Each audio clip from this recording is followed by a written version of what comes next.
Recording in progress.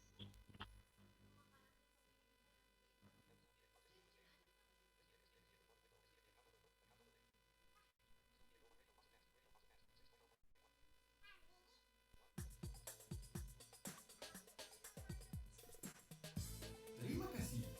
Anda masih bersama kami. Radio Suara IKMI.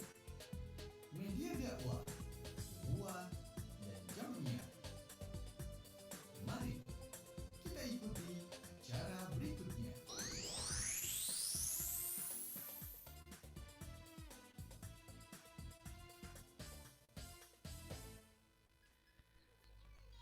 Baik, bismillahirrahmanirrahim. Assalamualaikum warahmatullahi wabarakatuh. Alhamdulillahirrabbilalamin. Wabihi nasta'inu ala umuri dunia waddin.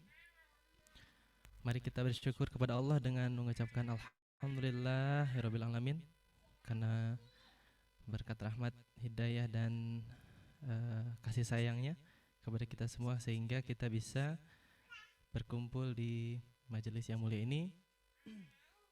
Mari kita bersalawat kepada Nabi Muhammad SAW dengan membaca dengan mendawamkan salawat Allahumma sholli ala Muhammad wa ala ali Muhammad. Alhamdulillahirrahmanirrahim. Saya ini jadi double nih, tapi mendapat amanah dari Ustaz Gugum sebagai Biro Divisi 2 ya. Terima kasih Ustaz yang sudah memberikan kepercayaan saya bisa membawakan acara hari ini, dan juga bersyukur, bangga sekali bisa bersama-sama dengan Ustadz Zuhud yang sudah hadir ya Ustadz. Alhamdulillah, bahwa kita saat ini akan membahas pengajian rutinan, kita akan membahas materi Ulumul Quran. Pembicaranya adalah materi yang ketiga tentunya di saat ini. Pembicaranya adalah Ustadz Zuhud, Ustadz Zuhud Al-Ghifari, SAG, Kepala Departemen Pelatihan Dakwah dan Manajemen Al-Quran Braille di Pengurus Pusat Ikatan Tunanetra Muslim Indonesia tentunya. Baik, mungkin sebelumnya kita berdoa dulu dan kita buka dengan basmalah bersama-sama. Bismillahirrahmanirrahim. Dan yang kedua ada murojaah ya. Ada murojaah Quran seperti karena kita memang di hari Selasa ini ada murojaah di grup Telegram pengurus wilayah ITMI tentunya, Ikatan Tunanetra Muslim Indonesia wilayah Jawa Barat tentunya. Baik, untuk murojaah akan dilakukan oleh Kang Rizky Haryadi ya, Ustaz? Ya, betul. Mungkin ya. Iya. Baik, setelah jingle berikut silakan Kang Rizky Haryadi. Radio Suara IKMI. Media dakwah, buah, dan jamnya.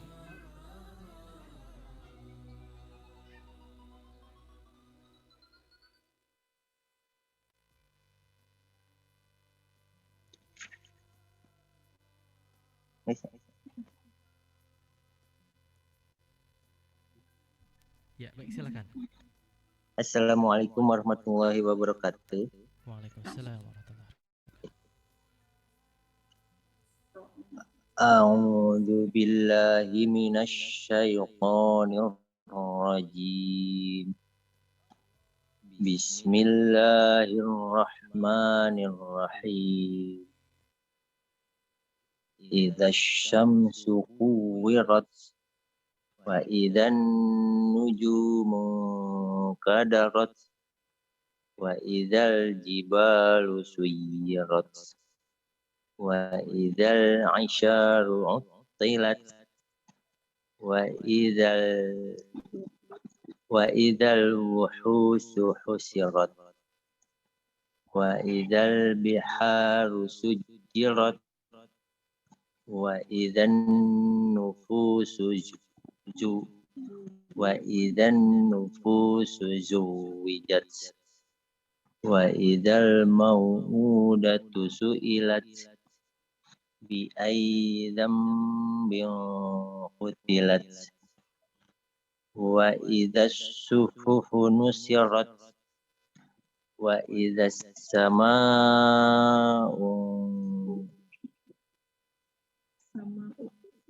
وإذا السماء كشطت وإذا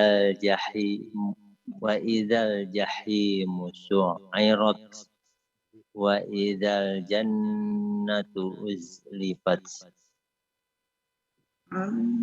علمت نفس ما أحضرت فلا أقسم بالخنس الجوار الكنس Sami'na wa ata'na ghufranaka rabbana wa ilaikal masir. Terima kasih. Mohon koreksinya Pak Ustadz. Iya, Masya Allah. Jadi langsung sekalian dikoreksi ya Kang Iki ya. Insya Allah. Karena kalau biasanya kan di Telegram tuh, jadi mungkin ada jeda begitu. Dan insya Allah mungkin merupakan kehormatan nih bisa dikoreksi langsung oleh Ustadz Zuhud Al-Ghifari tentunya. Baik, mungkin langsung ke acara inti ya Ustadz. Sudah siap mungkin? Iya, tafadhol. Iya, baik. Mungkin kita persilahkan. Kami persilahkan untuk membawakan materi di kesempatan malam hari ini yang hujan, mudah-mudahan insyaallah berkah. Kepada Ustadz Zuhud Al-Ghifari, SAG, Kepala Departemen Pelatihan dan Dakwah dan Manajemen Al-Quran Braille, Pengurus Pusat ITMI, Ikatan Tunanetra Muslim Indonesia. Kepadanya kami persilahkan. Radio Suara ITMI, media dakwah, buah, dan jamiah.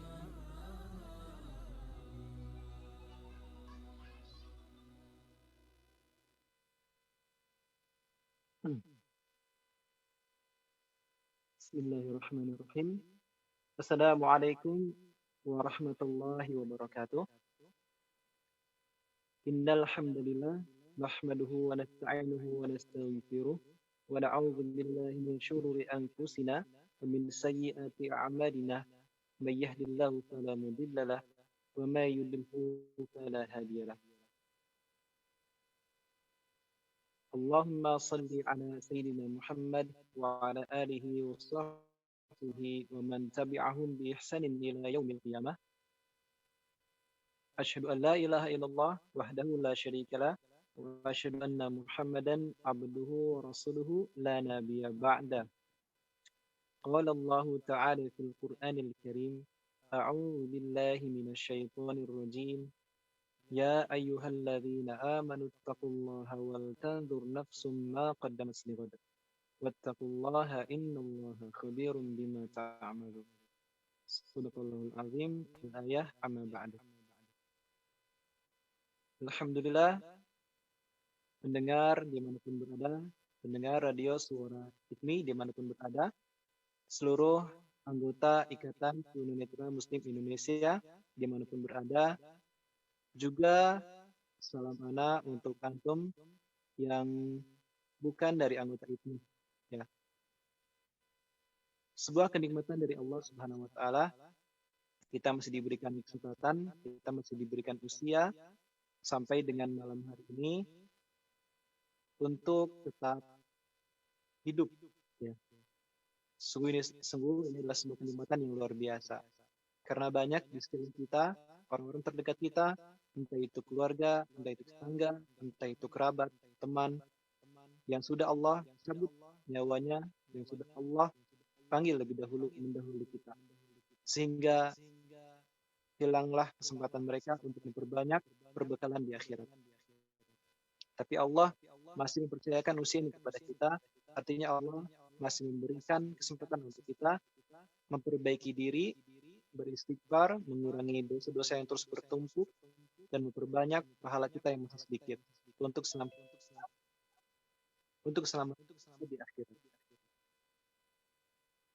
Baiklah, pendengar radio Suara ITMI yang Allah muliakan, Insyaallah pada malam hari ini kita akan kembali melanjutkan kajian kita mengenai ulumul Quran. Pada beberapa pekan sebelumnya atau beberapa pertemuan sebelumnya, Ana sudah menyampaikan eh, tentang definisi Al-Quran ya, atau pengertian Al-Quran. Ana juga sudah menyampaikan tentang perbedaan Al-Quran dengan Al-Hadis. Nah, maka untuk pertemuan kita yang ketiga ini, materi yang akan saya sampaikan adalah nama-nama Al-Quran beserta dengan sifat-sifatnya. Ya, jadi masih tentang Al-Quran ya. Kenapa nama-nama? Karena Al-Quran ternyata tidak hanya memiliki satu nama. Ada nama-nama lain yang Allah sebutkan dalam firman-Nya tersebut. Ya, nama Al-Quran lain dalam firman-Nya.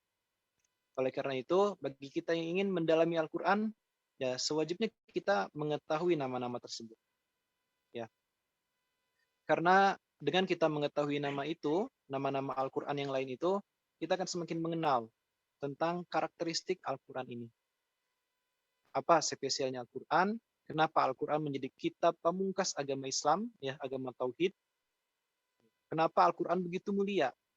Nah, itu tercermin dalam nama-nama yang Allah berikan untuk firman-Nya ini. Juga selain kita mengenal nama-nama lain dari Al-Quran, kita akan mengenal sifat-sifat Al-Quran. Ini sifatnya sangat banyak. Ya. Menurut Imam As-Suyuti, pengarang dari kitab Al-Itqan fi Ulumil Quran, kurang lebih Al-Quran ini dia memiliki 46 nama, ya, 46 nama yang tercantum dalam Al-Quran itu sendiri. Nah, akan tetapi seorang alim, ya, salah seorang ulama dari pakar kajian ke Al-Quranan ini yang bernama Syekh Muhammad Hussein Abdullah, beliau membagi 46 nama tersebut sebagian besar termasuk dalam sifat dan sebagian kecilnya hanyalah nama-nama Al-Quran. Artinya, sebagian besar dari 46 nama tersebut adalah sifat-sifat Al-Quran. Banyak sifat-sifat ke-Al-Quranan, ya, banyak sifat-sifat Al-Quran yang ternyata belum kita ketahui. Kenapa kita perlu mempelajari sifat? Karena untuk menumbuhkan rasa cinta, rasa kagum terhadap Al-Quran, ya kita harus mempelajari sifat-sifatnya. Mungkin ini sedikit melenceng. Contohnya gitu ya, contohnya bagi antum yang sudah berkeluarga, kalau rumah tangga antum ingin langgeng, ya, rumah tangga antum ingin bertahan sampai usia tua, sampai kita meninggal, ya, maka mau tidak mau antum harus mempelajari sifat-sifat pasangan antum. Bagi istri, antuna wajib mempelajari sifat-sifat suami antum, ya, suami antuna. Dan begitu juga dengan sebaliknya. Semakin kita mengenal sifat pasangan kita, ya bukan hanya rasa sayang semakin tumbuh, tapi juga rasa toleransi dan seterusnya. Ya, insya Allah dengan kita mempelajari sifat-sifat pasangan kita, kita akan semakin kuat mempertahankan rumah tangga. Nah, ini masalah rumah tangga. Apalagi masalah Al-Quran. Gitu. Kalau antum ingin menjadi sahabat Al-Quran, kalau antum ingin menjadi ahlul Quran, ya maka antum harus mempelajari sifat-sifat Al-Quran. Begitu. Kalau kita mempelajari sifat manusia, maka kita akan menemukan kelebihan, kekurangan. Ya, kalau kita mempelajari sifat teman kita, wah fulan ini dia rajin, sholatnya rajin, tapi tidurnya juga rajin. Ya, kita akan menemukan itu dua sisi yang berlawanan dari seorang manusia sifatnya. Dia punya sifat baik, tapi juga punya sifat buruk gitu. Nah, iya sih, fulan ini teman anak ini dia senang sedekah, tapi juga boros gitu. Kalau udah jajan itu bisa 50.000 sekali jajan. Nah, ini seperti itu sifat manusia ya, ada baik dan ada buruk. Nah, masya Allahnya, ya ini masya Allah sekali, Al-Quran tidak memiliki sifat buruk. Artinya semua sifat-sifat, semua nama-nama yang melekat dalam Al-Quran, ya, yang melekat kepada Al-Quran, ini semuanya baik, para pendengar sekalian. Semuanya baik. Jadi aneh kalau kita sudah mempelajari Al-Quran, sudah tahu nama-namanya, sudah tahu sifat-sifatnya, tapi tidak muncul rasa cinta atau minimal rasa kagum dalam hati kita kepada Al-Quran. Ya, mau berlama-lama bagaimana dengan Al-Quran? Kalau kita tidak punya rasa kagum, tidak punya rasa cinta, tidak punya rasa sayang kepada Al-Quran. Ya, seperti itu. Ya, sama seperti manusia ya. Bagaimana antum betah tinggal di rumah bersama pasangan, entah itu istri atau suami ya. Kalau antum ya tidak punya rasa sayang dengannya, begitu. Apalagi kalau antum ingin menjadi penghafal Quran ya, antum wajib harus kuat berlama-lama dengan Al-Quran. Kalau nggak kuat dengan Al-Quran, nggak kuat lama-lama, ya udah. Nanti hafalan Qurannya mandek gitu. Itu ya yang selama ini anak pelajari, yang selama ini anak alami ketika anak mondok, baik sebagai santri maupun sebagai pengajar di pesantren tahfidz. Mereka yang tidak kuat berlama-lama dengan Al-Quran, nah, hafalannya pasti jauh tertinggal dari mereka yang kuat, yang siap berlama-lama dengan Al-Quranul Karim. Ini di Kota Bandung, di tempat anak khususnya sedang hujan. Anak takut sinyalnya kurang baik, jadi mungkin nanti ketika suara anak tiba-tiba hilang, terputus lama, ya tolong dikasih tahu begitu ya. Baik, anak lanjutkan. Jadi itu ya materi kita pada malam hari ini mengenai nama-nama dan sifat-sifat Al-Quran. Baik, anak mulai saja. Untuk nama yang pertama, ya, yaitu Al-Quran.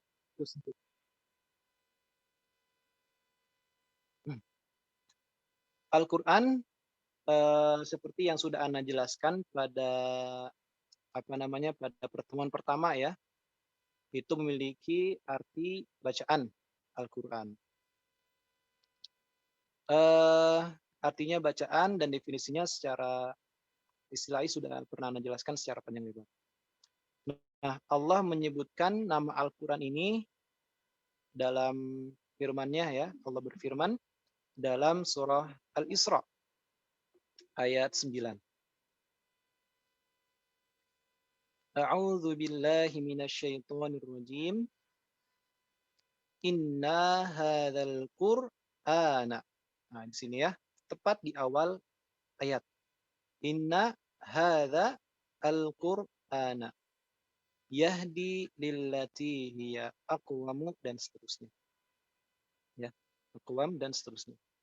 Pada ayat ini Allah menyebutkan inna, sesungguhnya hadza, inilah Al-Quran. Ya, jadi Allah langsung menyebutkan nama kitabnya ya, nama Al-Quran dalam ayat ini. Dan masih banyak lagi tentu saja contoh-contoh ayat yang lain. Tapi ini hanya sebagai sampel saja ya. Yaitu surah Al-Isra ayat 9. Nah, Anda akan langsung lanjutkan saja karena untuk nama Al-Quran ini sudah pernah Anda bahas panjang lebar di pertemuan pertama. Untuk nama yang kedua, langsung ya. Yang kedua, Allah menyebutkan Al-Quran ini dengan nama Al-Kitab. Ya. Al-Kitab sebenarnya dalam Al-Quran itu banyak, tergantung konteks ayatnya ya. Rata-rata kalau lafal Alkitab ini Allah sebutkan dalam ayat-ayat mengenai kaumnya Nabi Musa, itu Bani Israel, itu artinya Alkitab ini Injil atau Taurat ya, Injil dan Taurat. Tetapi terkadang memang Allah juga menyebutkan Alkitab dalam arti Al-Quran, bukan Injil ataupun Taurat. Contohnya, insya Allah Ana yakin antum sudah pernah mendengar ayat ini, yaitu surah Al-Baqarah ayat kedua. A'udzu billahi minasyaitonir rajim. Bismillahirrahmanirrahim.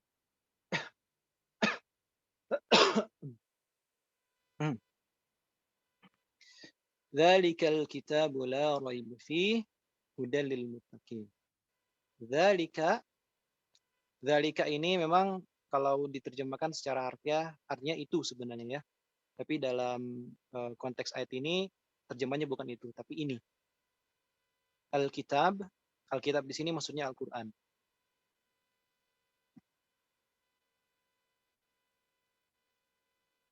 Ya.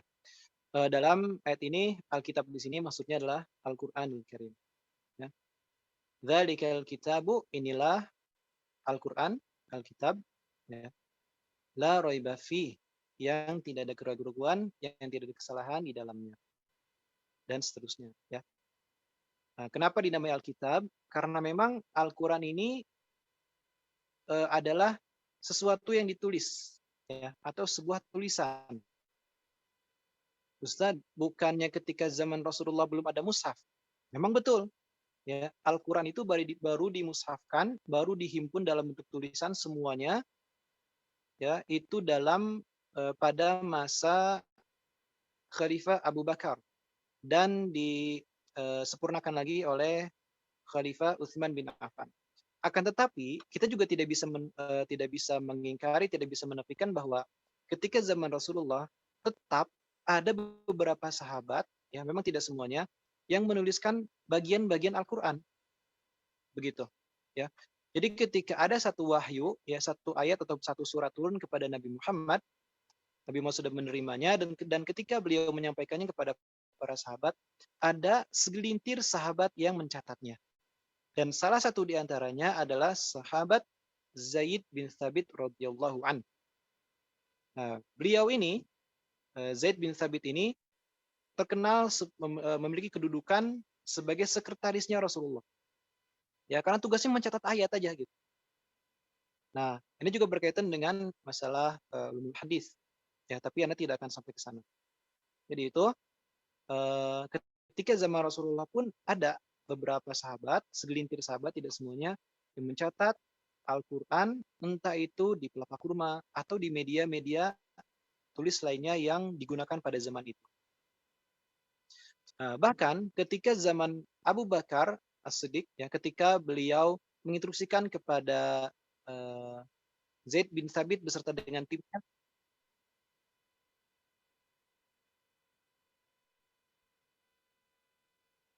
Oke, mohon maaf. Tadi ada sedikit gangguannya di HP Anda.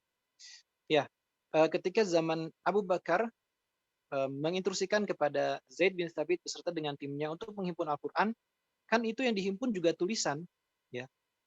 Jadi Zaid bin Thabit ini menginstruksikan kepada semua sahabat yang memiliki catatan Al-Quran, ya, yang memiliki catatan Al-Quran untuk datang ke Masjid Nabawi dan menyerahkan catatannya, begitu, dengan disertai 2 saksi, seperti itu, ya. Nah, nama Alkitab ini semakin kuat seiring dengan berlalunya zaman. Ya, ketika Al-Quran sudah ditulis dalam bentuk mushaf. Oke, dan kita memang untuk zaman saat ini lebih mengenal Al-Quran dalam bentuk mushafnya, bukan hafalannya. Ya. Orang-orang yang mampu membaca Al-Quran, yang mampu membaca Al-Quran dalam bentuk tulisan itu banyak. Tapi orang-orang yang mampu membaca Al-Quran dalam bentuk hafalan itu sedikit. Seperti itu, ya. Jadi ini makna dari Alkitab. Al-Quran sebagai Alkitab yang ditulis atau sebuah tulisan. Ana lanjutkan.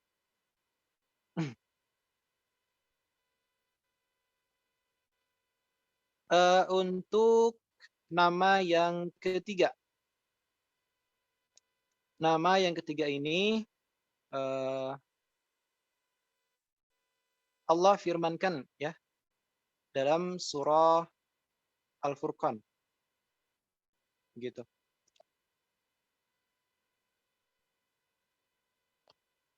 Jadi untuk nama yang ketiga adalah Al-Furqan. Apa itu Al-Furqan? Al-Furqan artinya pembeda, ya. Pembeda antara yang hak dan yang batil. Ana akan bacakan Al-Furqan dalam ayat 1, ya. Ana akan membacakan ayatnya. A'udzu billahi minasyaitonir rajim. Bismillahirrahmanirrahim. Tabarakalladzi nazzalal furqan. Itu ya awal ayatnya. Surah Al-Furqan ayat pertama. Maha suci Allah yang telah menurunkan Al-Furqan.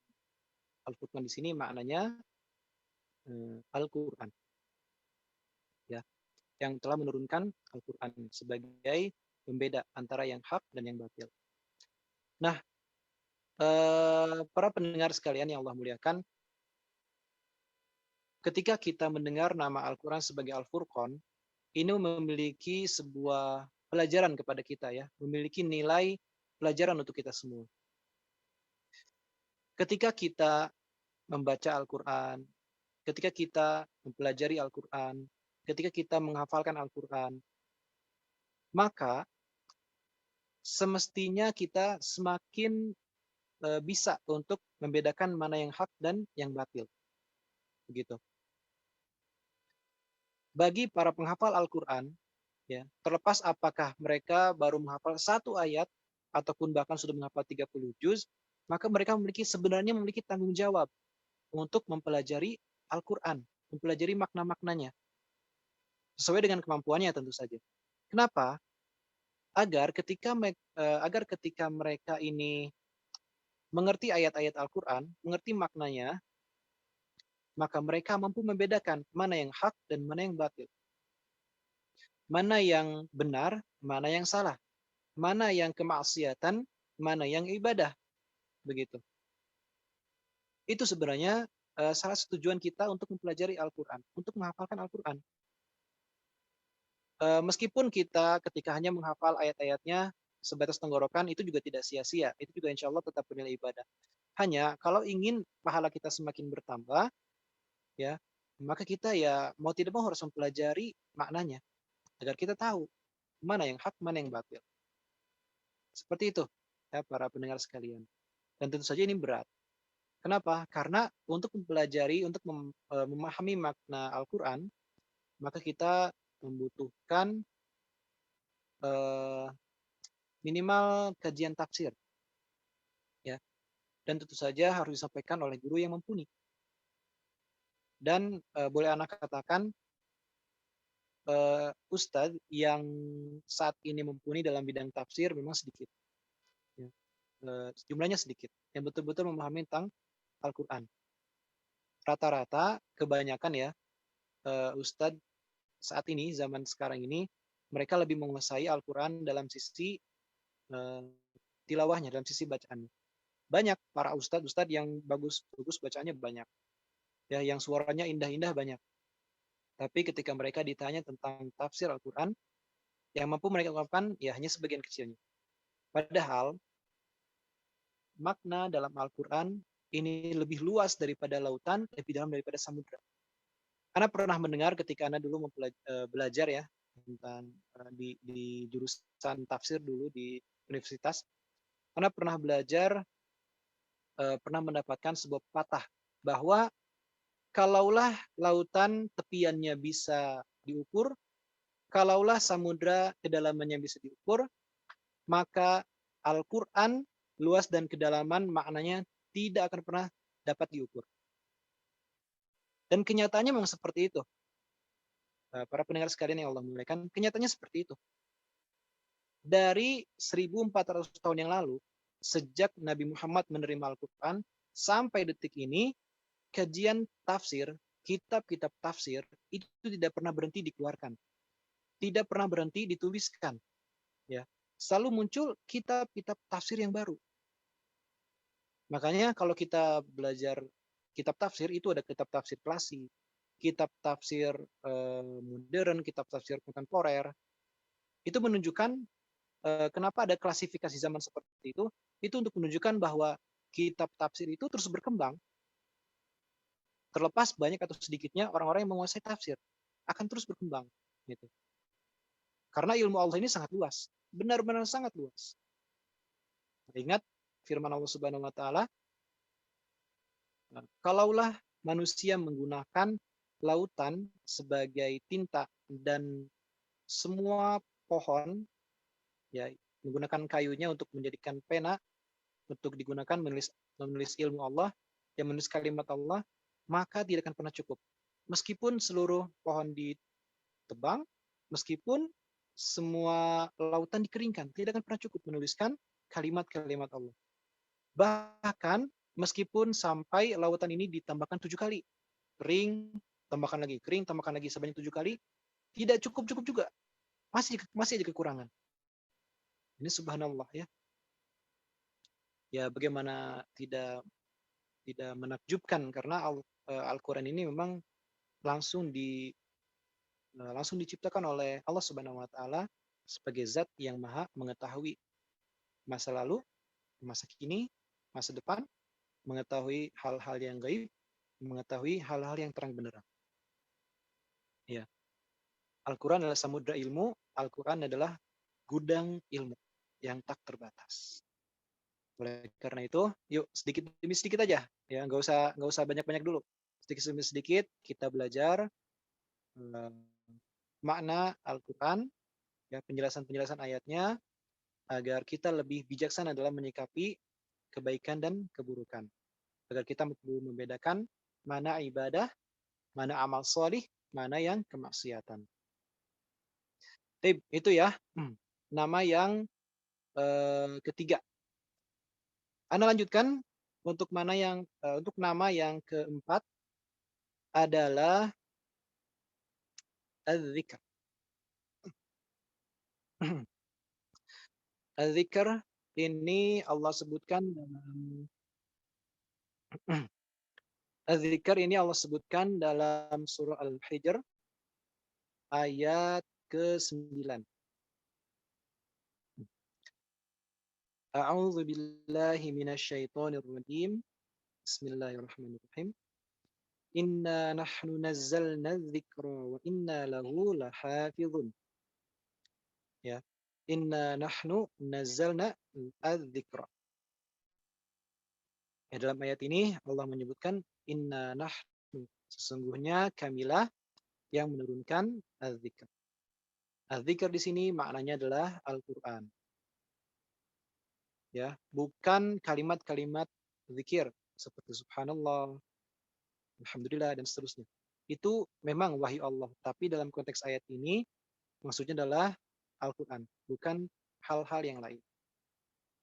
Ya. Baik, adzikr artinya adalah pengingat. Ya. Dzakara mengingat, zikir pengingat. Ya. Nah, apa maksudnya? Kenapa Allah menyebutkan Al-Quran dengan nama adzikr, pengingat? Karena wallahu a'lam bishawab, ya, tapi berdasarkan pemahaman para ulama, bahwa Allah ingin menjadikan Al-Quran ini sebagai media pengingat kepada manusia untuk terus-menerus mengingat Allah Subhanahu wa taala. Intinya begitu, ya. Ketauhidan kita akan semakin kuat ketika kita terus mengenal Allah Subhanahu wa taala, terus mengingat Allah Subhanahu wa taala. Ya. Seperti itu. Ya, jadi tadi Anda ulang. Allah ingin menjadikan Al-Quran ini sebagai media yang mampu mengingatkan manusia terhadap kehadiran tanda-tanda Allah Subhanahu wa taala. Kenapa lafal-lafal dalam Al-Quran disebut dengan ayat? Ya. Disebut dengan ayat. Bukan yang lain, bukan kalimah, bukan jumlah, bukan pasal, ya, tapi ayat. Karena apa makna ayat? Nah, ini kita perlu tahu. Kita kembali pada maknanya, ya. Ayat ini artinya adalah tanda-tanda. Oleh sebab itu, kenapa kalau kita baca dalam surah Ar-Rum, ya, di sana ada beberapa ayat berderet itu, wa min ayatihi, wa min ayatihi, wa min ayatihi. Ayat di sana artinya bukan ayat. Dan silakan antum baca terjemahnya. Tapi ayat di sana maknanya adalah tanda-tanda.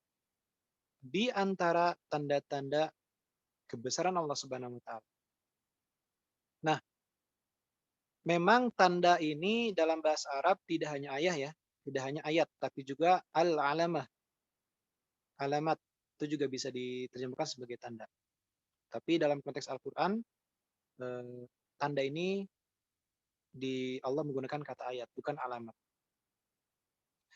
Artinya, ayat-ayat yang kita baca itu menunjukkan tanda-tanda kehadiran Allah Subhanahu wa taala. Itu menunjukkan kepada kita kebesaran Allah Subhanahu wa taala. Dalam ayat-ayat Al-Qur'an banyak sekali Allah memfirmankan tentang penciptaan langit dan bumi, ya, tentang nikmat-nikmat Allah yang begitu banyak. Ya, mulai dari makanan, mulai dari kelahiran kita, mulai dari segala macam lah, segala macam nikmat. Allah menyebutkan bagaimana langit ini dibina, ya, disusun, diciptakan, dibentuk, langit yang begitu luas, membentang tapi tanpa tiang. Bagaimana Allah menciptakan bumi yang begitu kokoh, ya, sedemikian Allah atur begitu sehingga bumi ini tidak berguncang. Padahal kalau kita belajar geografi itu luar biasa itu. Struktur bumi, struktur tanah itu mereka selalu bergerak gitu. Nah, itu Ana kurang menguasai, jadi Ana lewat saja ya, Ana bukan ahli geografi.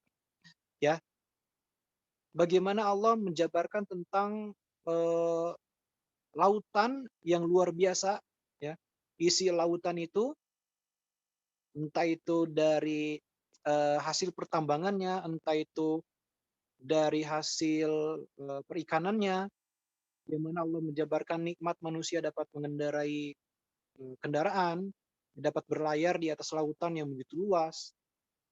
Itu luar biasa. Nah, kenapa Allah menjabarkan semua itu? Agar itu menjadi tanda-tanda kepada kita bahwa Allah itu ada, gitu. Allah memang tidak bisa kita lihat, ya para pendengar sekalian, tidak bisa. Tapi berharap dengan kita membaca ayat-ayat tentang semua itu, kita akan menjadi sadar bahwa Allah itu ada, gitu.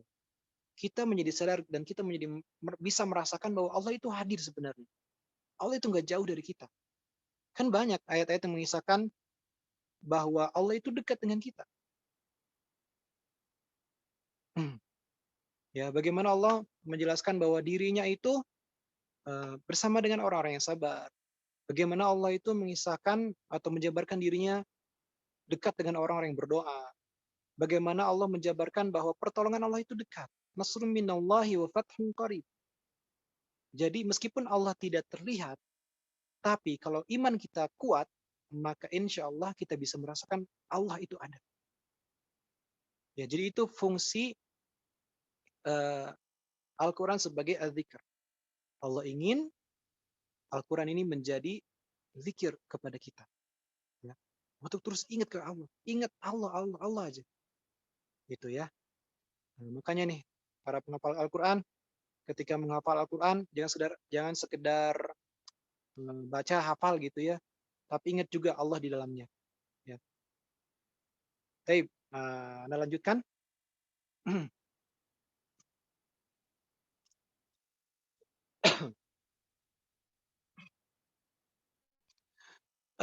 Nama yang kelima, ya, atau nama yang terakhir, Allah menyebutkan nama lain yaitu At-Tanzil. At-Tanzil. Apa itu At-Tanzil? At-Tanzil adalah sesuatu yang diturunkan. Allah menyebutkan nama Al-Quran dengan Tanzil ini dalam surah Asy-Syu'ara. Ya. Surah Asy-Syu'ara ayat ke-192. Ana akan bacakan ayatnya. A'udzu billahi minasyaitonir rajim. Bismillahirrahmanirrahim. Wa innahu la tanzilu. Ya. La tanzilu. Nah, di sini la tanzilu. Tanzil. La tanzilu rabbil alamin. Itu ayatnya, ya. Asy-Syu'ara ayat Dan sesungguhnya benar-benar telah diturunkan, maksudnya Al-Quran itu, ya, oleh Rabb semesta alam. Kenapa Allah menyebutkan Al-Quran dengan nama At-Tanzil? Karena memang proses wahyu, proses pertama dari Lauhul Mahfuz, lalu diturunkan ke langit dunia, diterima oleh malaikat Jibril secara keseluruhan, lalu malaikat Jibril menurunkan kepada Nabi Muhammad SAW secara berangsur-angsur. Prosesnya turun, begitu. Itu Al-Quran ya. Nah, At-Tanzil ini juga bermakna bahwa manusia yang menerima Al-Quran ini cuma satu orang, yaitu Nabi Muhammad SAW. Setelah Nabi Muhammad tidak akan ada lagi manusia yang menerima Al-Quran, ya, khususnya Al-Quran di sini. Seperti itu. At-Tanzil. Baik, itu untuk nama-nama Al-Quran ya. Hanya ada 5 untuk nama-namanya. Dan nama-nama Al-Quran ini disusun untuk menunjukkan tentang mana nama yang paling terkenal dan mana nama yang kurang dikenal oleh manusia. Atau juga menunjukkan mana nama yang paling dikuasai oleh manusia dan mana nama yang paling sedikit dikuasai. Maksudnya seperti ini. Contoh Al-Quran. Al-Quran insya Allah semua umat Islam tahu, bahkan non-Muslim pun tahu tentang Al-Quran. Bahwa kitab ini namanya Al-Quran. Tapi At-Tanzil, coba.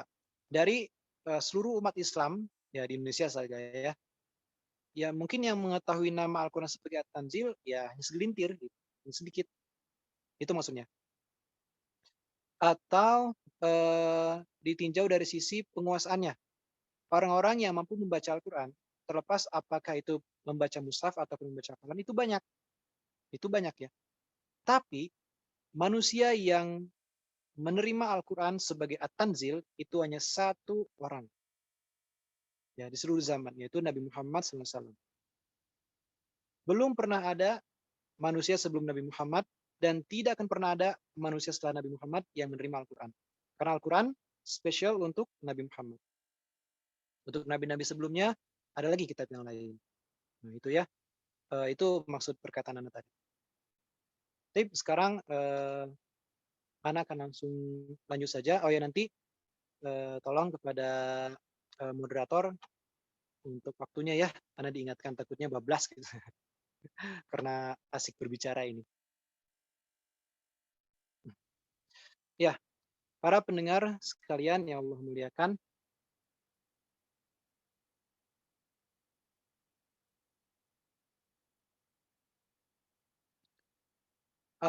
sifat Al-Quran ini sangat banyak, ya, sangat-sangat banyak. Allah menyebutkan dalam ayatnya itu sangat banyak. Tapi tentu saja tidak akan semuanya Anda sebutkan, karena memang ya pertama keterbatasan waktu dan kedua keterbatasan ilmu Anda. Ya. Sifat yang pertama adalah Al-Hakim. Allah menyebutkannya, contohnya dalam surah Yasin, ya, salah satu ayatnya. Insyaallah Yasin sudah pada hafal ya. A'udzubillahi minasyaitonirrajim. Bismillahirrahmanirrahim. Yasin wal Qur'anil Hakim. Ya. Demi Al-Qur'an yang penuh dengan hikmah. Jadi Al-Quran ini sifatnya penuh dengan hikmah, penuh dengan hal-hal yang bisa membuat seseorang menjadi bijaksana, penuh dengan hal-hal yang membuat seseorang mampu lebih memahami hikmah, gitu. Nah ini pembahasannya mendalam dan jujur saja Ana untuk masalah hikmah ini ilmunya masih sangat terbatas. Jadi afwan kalau Ana bisa menyampaikan secara jelas, secara lengkap. Ya. Itu tentang hikmah. Kemudian sifat yang lain adalah Al-Karim. Nah, Al-Karim ini sering kita sebutkan kalau kita menyebutkan nama Al-Quran, Al-Quranul Karim. Apa itu Al-Karim? Al-Karim adalah yang sesuatu yang mulia, ya. Jadi sifat Al-Quran ini sesuatu yang mulia. Dan memang mereka yang dekat dengan Al-Quran, mereka yang menjadi sahabat Al-Quran akan menjadi manusia-manusia yang mulia di mata Allah Subhanahu wa Ta'ala.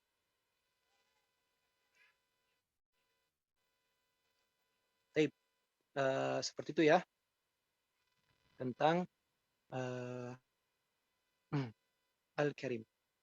Iya, Ustadz, mungkin waktu kita hanya tinggal 5 menit terakhir menuju jam 9. 5 menit terakhir ya. Oke. Ana sebutkan satu sifat lagi saja ya. Ini afwan. Satu sifat lagi Ya, saja. silakan. Padahal sudah menyiapkan beberapa. Oke. Untuk sifat Al-Quran yang berikutnya adalah sebentar. Asy-Syifa dan Ar-Rahmah, ya. Wa nunazzilu Qur'ana ma huwa syifaa'u wa rahmah. Ini ya ayatnya. Asy-Syifa sebagai syifa itu sebenarnya artinya bukan obat, ya, tapi lebih tepatnya sesuatu yang menyembuhkan. Ya, silakan coba antum buka kamus Arab Indonesia kayak atau kamus Arab ke Arab. Syifa itu diartikan sebagai sesuatu yang menyembuhkan. Kalau obat itu bahasa Arabnya ad-dawa, ya, seperti itu. Dan adapun ar-rahmah adalah rahmat. Maksudnya Allah Subhanahu wa Ta'ala. Baik, mungkin itu saja yang dapat Anda sampaikan. Mohon maaf kalau tidak jelas ya, terutama untuk yang masalah sifat-sifat ini. Yang pasti seperti yang tadi Anda sampaikan di awal bahwa sifat Al-Quran itu sangat banyak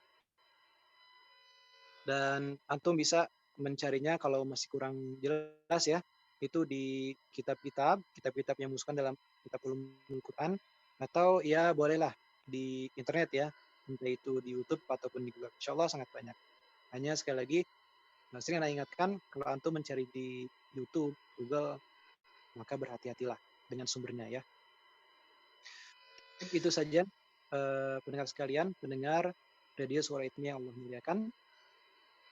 Semoga apa yang sudah Anda sampaikan bermanfaat baik untuk diri Anda pribadi maupun untuk seluruh pendengar dimanapun berada. Anda juga mohon maaf kalaupun ada penjelasan yang keliru, kalaupun ada penjelasan yang kurang jelas. Kalaupun ada penjelasan Anda yang keliru, boleh nanti antum koreksi Anda ya di Japri tentu saja. Demikian Kang Rizky, Anda kembalikan kepada MC.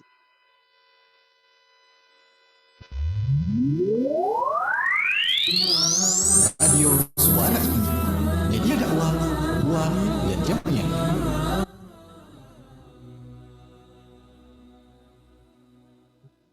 Baik, terima kasih Ustaz Zuhud Al-Ghifari yang sudah memberikan materinya pada hari ini, pada malam hari ini. Sahabat Radio Suara Hidmi dan juga pemirsa yang nonton di YouTube ataupun di Zoom juga boleh, mungkin masih ada waktu untuk sesi tanya jawab dengan Ustadz tentunya. Dan kita ada beberapa peserta nih, mungkin yang hadir, silahkan. Ada 7 ya partisipasi. Maka silakan yang ingin bertanya.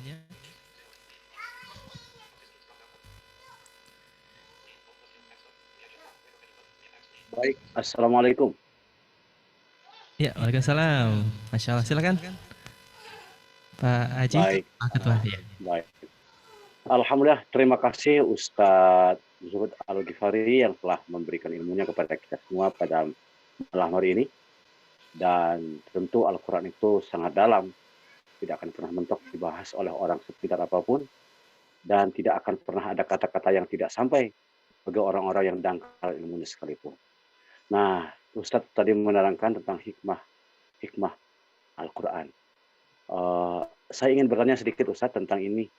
Bagaimana caranya untuk tetap menjaga keistiqomahan kita dalam mempelajari Al-Quran dari semua ilmunya, dari mulai tilawahnya, dari segala-galanya.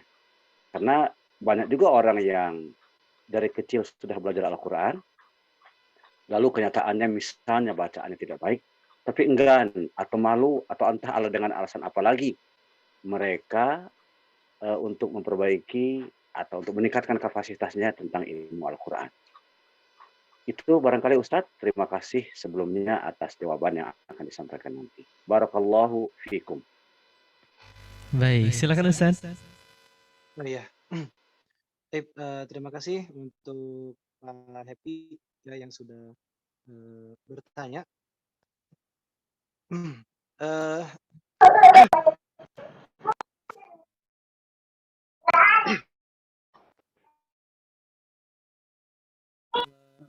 Anak akan coba menjawab semampu anak ya, sesuai dengan kapasitas ilmu yang anak miliki. Memang untuk menjaga keistiqomahan ini sangat berat ya. Untuk menjaga ini, makanya orang-orang yang mampu beribadah secara rumah dari Subhanahu hamba tersebut.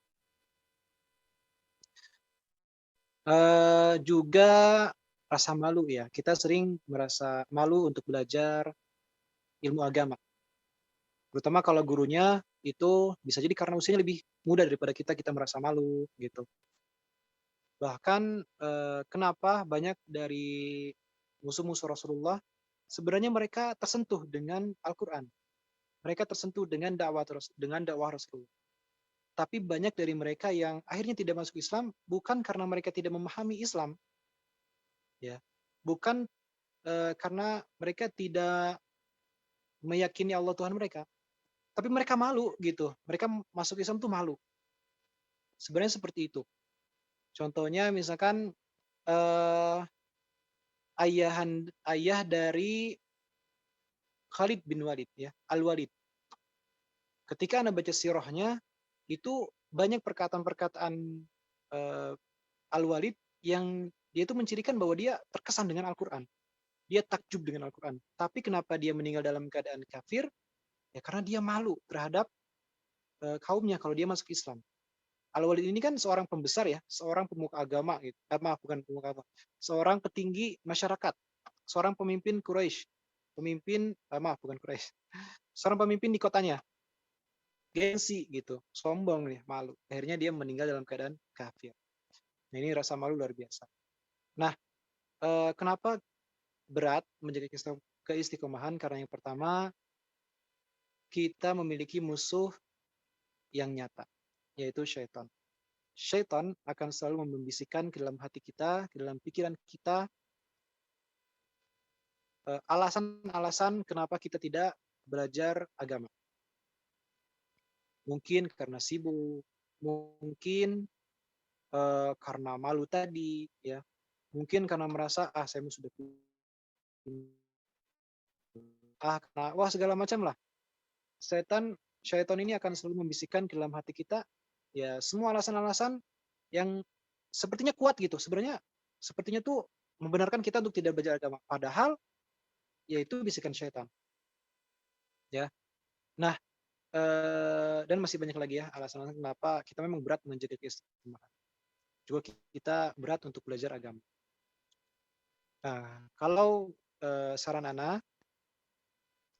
untuk menjaga keistiqomahan adalah yang pertama, kita mengetahui alasan pentingnya belajar agama, alasan kenapa pentingnya untuk memperbaiki bacaan Al-Quran kita. Ya, jadi berangkat dari alasan itu. Berangkat dari motivasi. Antum kenapa belajar Al-Quran? Kalau landasannya, kalau alasannya dangkal, ya maka ya apa namanya, belajar Al-Qur'annya ya akan terasa berat gitu. Kenapa antum belajar agama? Lah karena disuruh sama orang tua. Kalau orang tua disuruh meninggal, berhenti gitu belajar agamanya. Kenapa antum belajar masuk jurusan PAI misalkan ya, belajar agama? Karena ada beasiswa. Oh, jadi kalau beasiswanya berhenti, antum bakal berhenti belajar agama di jurusan PAI gitu. Nah, itu alasan-alasan yang contoh alasan yang dangkal gitu. Tapi ketika misalkan antum ditanya, antum kenapa belajar Al-Qur'an? Karena Allah. Alasannya karena Allah. Ini luar biasa. Allah selamanya tidak akan pernah menghilang. Allah selamanya tidak akan pernah meninggal. Allah itu maha hidup dan akan terus ada. Allah maha kuat, tempat kita bersandar. Jadi sampai kapanpun kita belajar Al-Quran, selama kita Islam, selama kita meyakini Allah, maka kita akan terus belajar Al-Quran.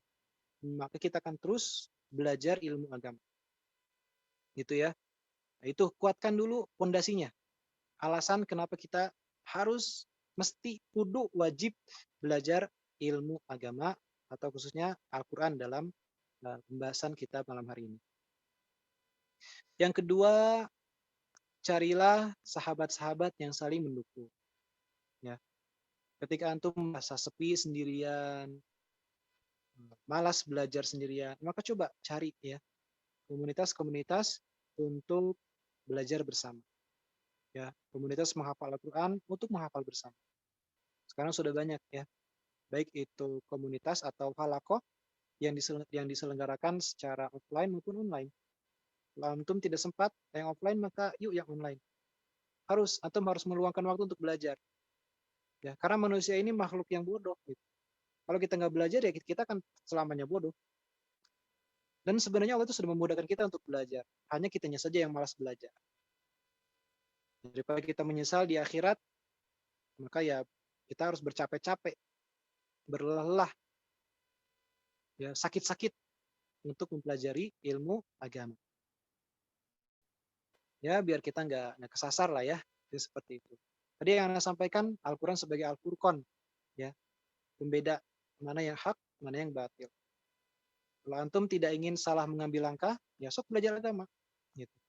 Kalau antum salah mengambil langkah, ya kalau bahasa Sundanya wayahna. Kenapa nggak belajar agama? Kenapa nggak belajar Al-Quran? Orang yang sudah belajar Al-Quran saja masih memiliki peluang besar untuk salah, apalagi mereka tidak belajar ilmu agama, ilmu Al-Quran.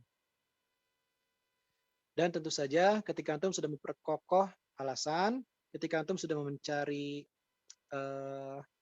komunitas atau kumpulan orang-orang salih, maka yang ketiga berdoa kepada Allah Subhanahu wa taala agar antum diberikan keistiqomahan. Ya, agar kita diberikan keistiqomahan.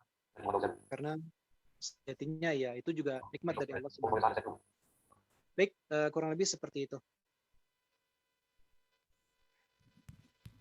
Baik, mungkin Bapak Happy masih ada yang ditanyakan atau sudah cukup? Ya, Assalamualaikum. Iya, waalaikumsalam warahmatullahi Ya, wabarakatuh. setelah menarik sekali materi hari ini, saya ingin ada pertanyaan gitu ya. Mudah-mudahan masih ada waktu. Walaupun sudah jam 9 lebih, tidak langsung masih ada waktu ya? Ya, gimana penyelenggara aja. Siap. Ya, Inginnya karena sih tadi kita sampai mulainya juga jam 9 gitu ya. lebih, jadi tidak Sampai jam apa-apa. setengah 10 gini ya gitu. Ya, maksimal. Ya, ini terkait dengan nama-nama lain Al-Quran tadi disampaikan, bahkan ada sampai 55 gitu ya. Saya juga pernah baca ada yang mengatakan 70 gitu, dari berbagai pendapat. Yang ingin saya tanyakan, apakah nama-nama Al-Quran ini sama dengan nama-nama lain Allah atau Asmaul Husna yang ada 99 seperti itu. Nah, ketika sama, berarti nama-nama Al-Quran ini apakah bisa dianalogikan sebagai karakteristik ya, atau sifat-sifat Al-Quran, sehingga dengan kita mempelajari nama-nama ini kita lebih mengenal gitu ya. Kalau tadi kan dianalogikan dengan istri gitu ya. Jadi kita semakin cinta dengan Al-Quran, semakin tahu sifat-sifatnya, semakin tahu karakternya. Apakah seperti itu? Atau mungkin nama-nama ini hanya sekedar istilah lain dari Al-Quran saja? Mungkin itu yang saya tanyakan. Baik. Ya. Yang pertama, apakah Al-Quran, nama-nama Al-Quran ini sama dengan nama-nama Allah? Jelas berbeda ya. Allah, ya Allah, Al-Quran, ya Al-Quran, gitu. Allah tidak pernah disebutkan dengan nama ya kitab gitu, belum ya, dan tidak ada sebenarnya ya kitab atau ya apalagi ya tanzil, setahu ana tidak ada gitu. Jelas berbeda, ditinjau dari sisi manapun. Lalu yang kedua, nama-nama Al-Quran ini tentu saja bukan hanya sekedar istilah, karena Allah menyebutkan nama-nama tersebut dalam ayat-ayatnya ya, dalam firman-Nya tersebut. Sesuatu yang harus kita jadikan pegangan bahwa Allah tidak pernah memfirmankan dalam Al-Quran sesuatu yang sia-sia. Semua yang Allah firmankan, semua yang Allah sebutkan dalam Al-Quran, semuanya adalah hal-hal yang luar biasa. Semuanya adalah hal-hal yang mengandung keajaiban, yang mengandung kedalaman makna yang luar biasa. Tidak mungkin kita mengatakan bahwa, oh Allah nggak salah, ini Allah kesleo ketika nulis nama Al-Furqan, itu konyol itu, itu salah gitu. Gimana ya? Ya seperti itulah. Allah tidak pernah salah menulis, Allah tidak pernah salah menulis. Artinya, ketika Allah menyebutkan nama-nama Al-Quran dengan nama-nama tadi, ya Alkitab, Al-Furqan, Al-Dzikr, At-Tanzil, pasti ada maksudnya mendalam di sana. Tentu sebagai manusia tidak akan pernah dapat mencapai 100% maksud Allah Subhanahu wa Ta'ala. Allah laisa kamitslihi, ya, tidak pernah. Laisa kamitslihi. Gitu. Ini mencakup semua, ya, mencakup segala sesuatunya, termasuk juga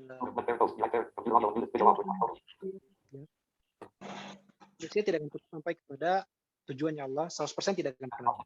Tapi minimal itu bisa berasumsi berdasarkan dalil-dalil yang kuat, berdasarkan argumentasi-argumentasi yang benar, ya.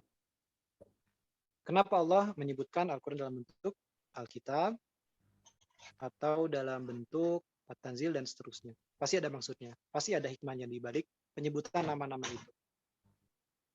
Tapi yang bisa Anda yakini bahwa ketika kita semakin mengenal Al-Quran, ya kita kan semakin terhadap muslimnya. Ketika kita semakin mendalami makna dan kita semakin Al-Quran, akan semakin kagum dengan Al-Quran. Kurang lebih seperti itu jawabannya. Baik, ya, terima kasih. Mungkin tadi yang pertama seperti yang masih agak kurang puas juga nih, yang kan ketika asma ini ada nama ya Allah dia yang pokoknya, kemudian Ar-Rahman Ar-Rahim itu kan sifat-sifat. Nama saya ketika Al-Quran, ya, Al-Quran kemudian ada Alkitab itu sebagaimana halnya nama-nama baik gitu, nama-nama lain daripada seperti dalam asma. Pemikiran seperti itu salah atau apa?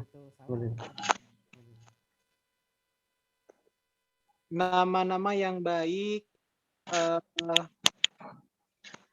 atau sifat-sifat, bisa dikatakan juga sifat-sifat, kan Allah Ar-Rahman, Allah Ar-Rahim. Nah, berarti Al-Quran At-Tanzil, Al-Quran Asy-Syifa. Nah, seperti itu. Maka bisa dikatakan seperti itu. Kalau menurut Ana, nama-nama yang tadi Anda sebutkan itu, Alkitab, Al-Furqan, Al-Dzikr, dan At-Tanzil, termasuk juga Al-Quran, itu juga sebenarnya secara tidak langsung menggambarkan tentang karakteristik Al-Quran, tentang sifat-sifat Al-Quran itu sendiri. Contoh, nama Al-Quran sebagai Al-Furqan. Nama Al-Quran sebagai Al-Furqan ini itu adalah sebuah nama. Al-Quran sebuah nama, tapi juga sebuah gambaran tentang fungsi Al-Quran, sifat Al-Quran, gitu, karakteristik Al-Quran.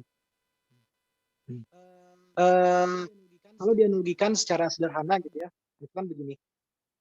Kita kenapa menyebut fulan itu hey pandai gitu ya, atau hey jujur gitu. Nah, itu karena kita tahu karakteristik dia sebagai orang yang jujur. Kita tahu bahwa karakteristik dia sebagai orang yang pandai. Maka karena itu kita memanggilnya dengan nama orang yang berpercaya, orang yang jujur gitu. Jadi itu fungsi nama itu memang tidak hanya sebagai sebutan, tidak hanya sebagai panggilan, tapi juga mencirikan karakter seorang tersebut. Mungkin seperti itu Kang Gugum maksudnya. Oh, baik, siap. Jadi pada intinya tetap tidak bisa disamakan dengan Asmaul Husna gitu ya. Intinya seperti itu. Karena berbeda antara zat Allah dengan kalamullah seperti itu ya, dengan Al-Qur'an. Iya, berbeda pencipta dengan yang diciptakan. Ya, baik, siap. Alhamdulillah. Baik, Ustadz, mungkin masih ada 15 menit terakhir menuju jam 9:30. Mungkin masih ada yang ingin bertanya, Kang Rizky Sukabumi atau Kang Yudi? Ya, masih ada. Assalamualaikum warahmatullahi Waalaikumsalam wabarakatuh. warahmatullahi wabarakatuh. Silakan. Terima kasih Ustaz atas tausiah dan materi yang telah disampaikan. Sangat bermanfaat sekali malam hari ini. Alhamdulillah.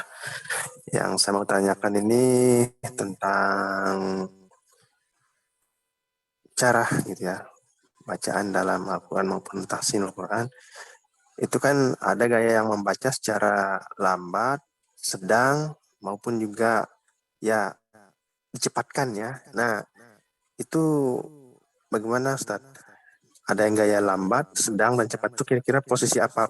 Dalam posisi apa kita gunakan gaya seperti demikian gitu Pak Ustaz? Mungkin bisa sambil diterangkan, dijelaskan Pak Ustaz dengan singkat ya dengan singkat gitu Pak Ustaz.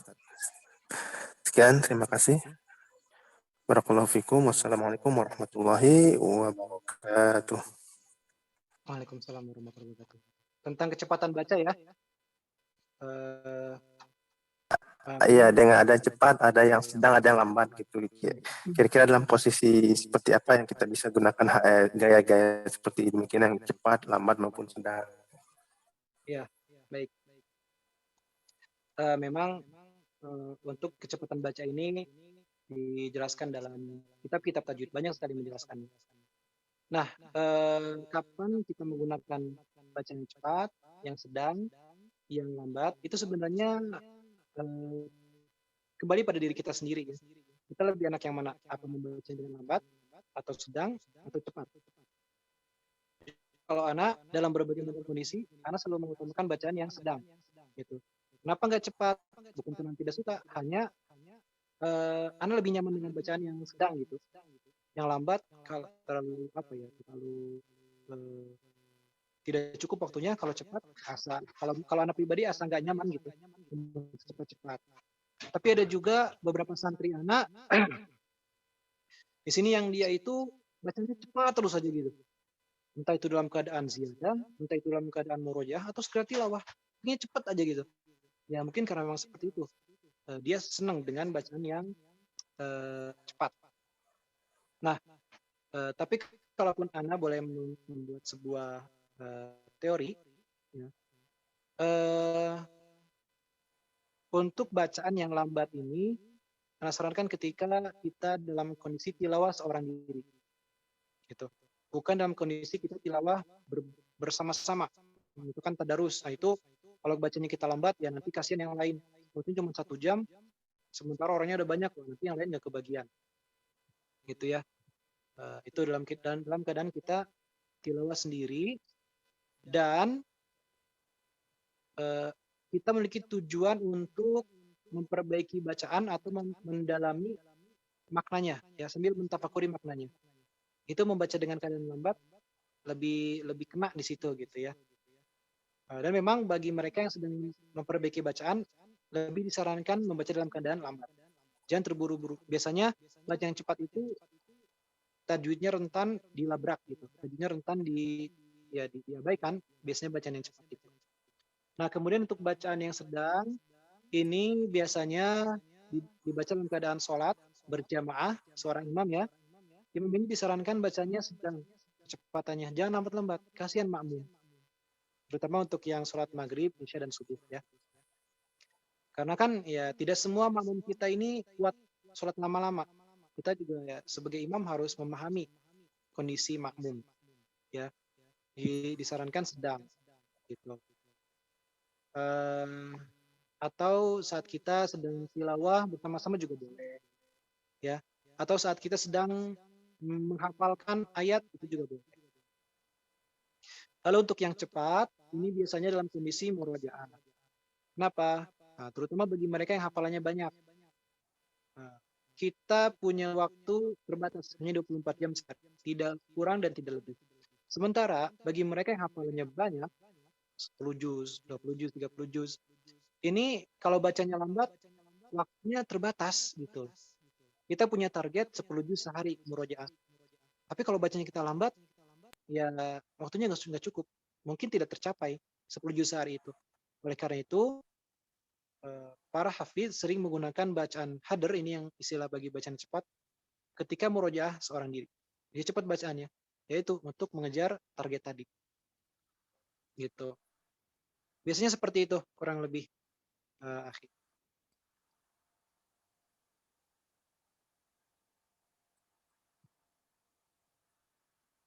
Silakan dilanjutkan. Ya, syukron kathiran. Terima kasih atas penjelasannya Ustadz. Ya, barakallahu fikum. Alhamdulillah. Baik, mungkin masih ada lagi satu penanya terakhir atau cukup? Kang Rizky Heriadi dan semuanya pendengar Radio Suara ITMI, juga kami menyapa yang di YouTube juga. Kalaupun ingin menonton ulang dari awal pertemuan ataupun awal video ini juga boleh, silahkan tentunya. Baik, mungkin waktu sudah menunjukkan jam 21.21 2021 ya. Terima kasih Ustaz Zuhud mungkin yang sudah meluangkan waktunya berbagi ilmu kepada kami semua, khususnya saya pribadi nih, menjadi banyak mendapatkan ilmu tentunya. Baik, mungkin jika sudah cukup, mungkin ada kata-kata terakhir Ustaz, atau enggak untuk pemimpin doa barangkali, silakan. Ya, mungkin akan langsung kita tutup dengan doa ya. Baik, silakan. Ya, kita doakan juga untuk Ustadz Ridwan ya. Oh iya, yang mana sudah itu ya, operasi ya? Iya, dari juga anggota Majelis Suro ya, Pak tidak salah. Betul. Ya, betul. Iya. Anggota Majelis. Silakan. Ya.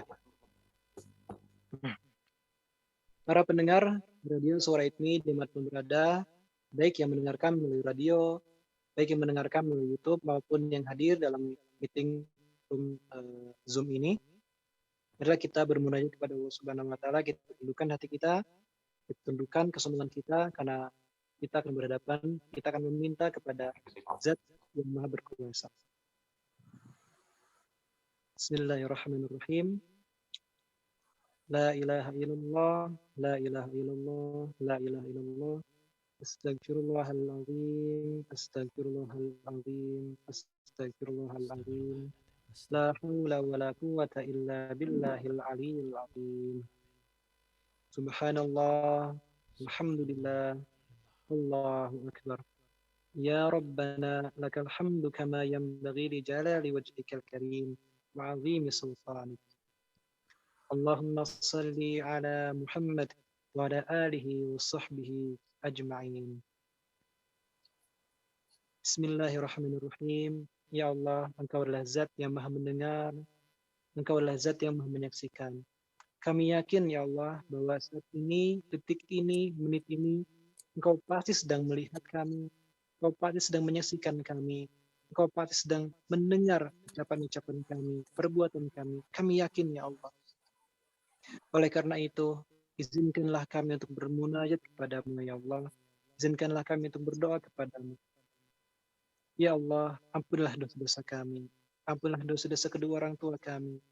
Ampunilah dosa-dosa pasangan kami, istri kami, suami kami, anak-anak kami. Ampunilah dosa-dosa sahabat-sahabat kami, kerabat-kerabat kami, saudara-saudari kami, paman, bibi, keponakan, sepupu, saudara-saudara terdekat kami, ya Rabb. Ya Allah, tolong ampunilah dosa-dosa umat Islam, ya Allah, dimanapun mereka berada. Ya Allah, tolonglah ampuni dosa mereka, hamba-Mu yang mohon ampun kepadamu, ya Allah. Dan sesungguhnya Engkau adalah Maha Pengampun lagi Maha Penyayang.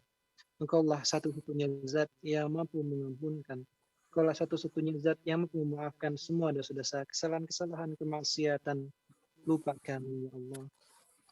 Ya Allah, ya Rabbul, tolong jaga kami agar selalu dalam kesehatan. Tolong berikanlah kepada kami kesempatan untuk terus beramal salih, ya Allah. Ya Allah, janganlah Engkau cabut nikmat kesempatan ini. Janganlah Engkau cabut nikmat kesehatan ini di saat kami jauh darimu, ya Allah. Ya Allah, tolong ya Allah, sembuhkanlah kerabat-kerabat kami, saudara-saudara kami, saudara-saudara seiman kami, yang saat ini dalam keadaan sakit apapun mereka, ya Allah. Tolong sembuhkan, karena sungguhnya penyakit datangnya darimu, dan kesembuhan pun datangnya darimu, ya Allah. Ya Allah, ampunilah dosa-dosa mereka yang sedang sakit, saudara-saudara kami yang sedang sakit. Jadikanlah sakit mereka sebagai penggugur dosa mereka. Jadikanlah sakit mereka sebagai jalan untuk mereka mendekat kepada-Mu, ya Allah. Engkaulah yang maha menyembuhkan. Ya Allah, wafatkanlah kami dalam keadaan husnul khatimah.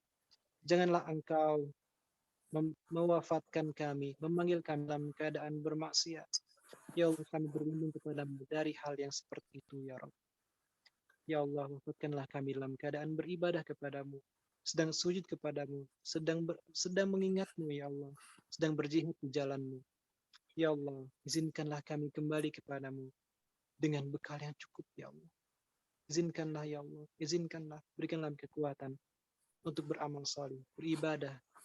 Anugerahkanlah keistiqomahan kepada kami, kesabaran, kekuatan dalam menjalankan amal ibadah, ya Allah. Rabbana zalamna anfusana wa illam taghfir lana wa tarhamna lanakunanna minal khasirin. Rabbana atina fid dunya hasanah wa fil akhirati hasanah wa qina adzabannar. Subhana rabbika rabbil izzati amma yasifun. Wa salamun alal mursalin walhamdulillahi rabbil alamin. Amin ya Allah ya rabbal alamin.